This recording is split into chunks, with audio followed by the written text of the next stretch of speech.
नहीं, किसी भी मुद्दई के लिए बेल मिलना एक स्वागत योग्य कदम है, इसमें कहीं कोई दो राय नहीं है। कोई भी लिटिगेंट होता है, अगर वो जेल में होता है और उसको अगर सर्वोच्च न्यायालय से बेल मिलता है तो स्वाभाविक उसके लिए खुशी की बात होती है।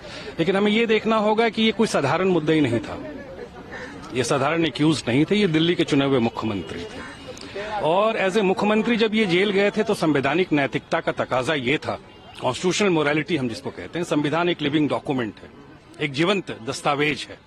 अगर वो जीवंत दस्तावेज है तो उस लिविंग एंटिटी की एक नैतिकता भी होती है, जैसे हमारी सबकी आपकी होती है। एक कुर्सी टेबल की तो नैतिकता होगी नहीं।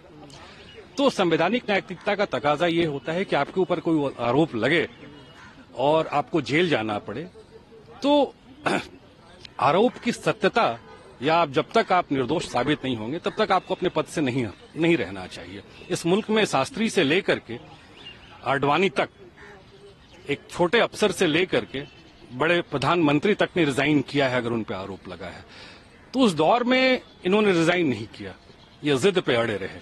तो खैर, संविधान निर्माताओं को कभी ये समझ में नहीं आई थी या उन्होंने फोर्स ही नहीं किया था कि ऐसा दौर भी आएगा कि एक ऐसी हड़धड़मिता होगी कि एक आदमी पे इल्जाम लगेगा, उसको जेल जाना पड़ेगा, वो बोलेगा नहीं हम जेल तो चले जाएंगे लेकिन मुख्यमंत्री का पद नहीं छोड़ेंगे।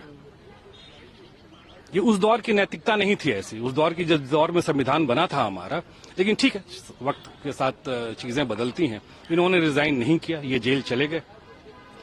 पिछले 3-4 महीने से दिल्ली का शासन जो है एब्सोल्युटली ग्राउंडेड है, इट इज बोर्ड डाउन। आए दिन हमें अखबारों में भी पढ़ने के लिए मिलता है, कोर्ट में भी, हाईकोर्ट ने भी बहुत बार सीज्ड ऑफ द मैटर कि दिल्ली का शासन चल नहीं रहा है, जो वेलफेयर काम है वो हो नहीं रहे हैं, क्योंकि दिल्ली एक छोटा मोटा राज्य तो है नहीं, कैपिटल रीजन है, यहां पे केंद्र सरकार का सत्ता का केंद्र है। अब देखिए 3-4 महीने से तो शायद ये अंदर ही है। 4 महीने के बाद जब ये बाहर निकलते हैं तो supreme court, honourable supreme court कुछ बेल कंडीशंस रखता है। बेल कंडीशंस क्या कहता है कि आप मुख्यमंत्री तो बने रहेंगे लेकिन आप कैबिनेट की बैठक में नहीं जाएंगे, मुख्यमंत्री सचिवालय नहीं जाएंगे, मतलब अफसरों से नहीं मिलेंगे, कोई आदेश नहीं देंगे। तो फिर ये लेम डक मुख्यमंत्री का कोई प्रोविजन हमारे संविधान में नहीं है। आप या तो मुख्यमंत्री हैं या नहीं है। अगर आप मुख्यमंत्री हैं तो आपको मुख्यमंत्री सारे दायित्वों के साथ होना पड़ेगा, उन संवैधानिक अधिकारों के साथ होना पड़ेगा।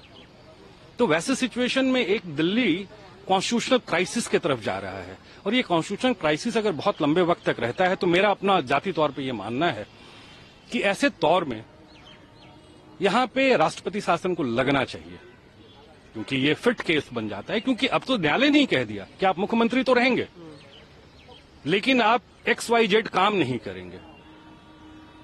तो आप समझ लीजिए कैबिनेट की बैठक बिना मुख्यमंत्री की कैसे संभव है। ये जो इंपॉर्टेंट वेलफेयर मेजर्स के फाइल हैं वो बिना मुख्यमंत्री के कैसे संभव है उस पर डिसीजन लेना। ट्रांसफर पोस्टिंग्स कैसे संभव है, वो जो रिमिशन है कन्विक्ट्स की, लाइफ इम्प्रिजनमेंट वगैरह की, उसके रिमिशन के फाइल्स कैसे मूव करेंगे। तो अगर एक छोटे से एग्जांपल भी मान लें कि एक कन्विक्ट है, उसकी लाइफ एंड लिबर्टी भी इस ऑर्डर से इफेक्टेड हो रही है, either this order has to go और that person has to go. तो this is how it is. Ji,